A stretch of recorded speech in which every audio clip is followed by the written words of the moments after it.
আসসালামু আলাইকুম football fans, কেমন আছেন সবাই? আশা করি সবাই ভালো আছেন। বন্ধুরা, বেলজিয়ামের ইউরো দলে নেই কোর্তোয়া। চোটের সঙ্গে দীর্ঘদিনের লড়াই শেষে রিয়াল মাদ্রিদ হয়ে খেলা শুরু করলেও জাতীয় দলে জায়গা হয়নি থিবো কোর্তোয়ার।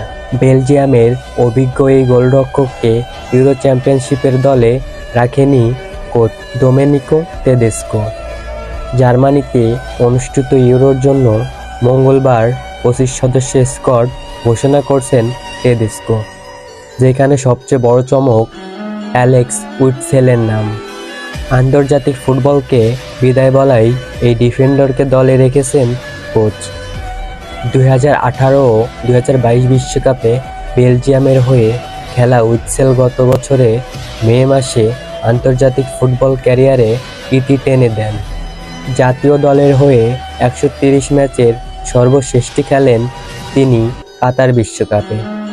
থিবো কোর্তোয়া খুব স্পষ্ট এবং সৎ ছিল।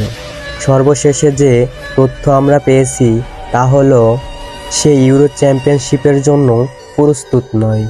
এই জন্যই এই বেলজিয়ামের অভিজ্ঞ গোলরক্ষককে দলে রাখেনি। ইউরো দিয়ে জাতীয় দলে ফেরার সুযোগ ছিল থিবো কোর্তোয়ার। সামনে বেলজিয়াম কোচ তেদেস্কো বলেন, ইউরোর জন্য নিজেকে এখনও প্রস্তুত করতে পারেননি থিবো কোর্তোয়া। এখন প্রস্তুত মনে করছেন না অভিজ্ঞ এই গোলরক্ষক নিজেই। বন্ধুরা, কেমন হয়েছে বেলজিয়াম জাতীয় দলের স্কোয়াড? আপনারা সবাই কমেন্টে জানাবেন প্লিজ।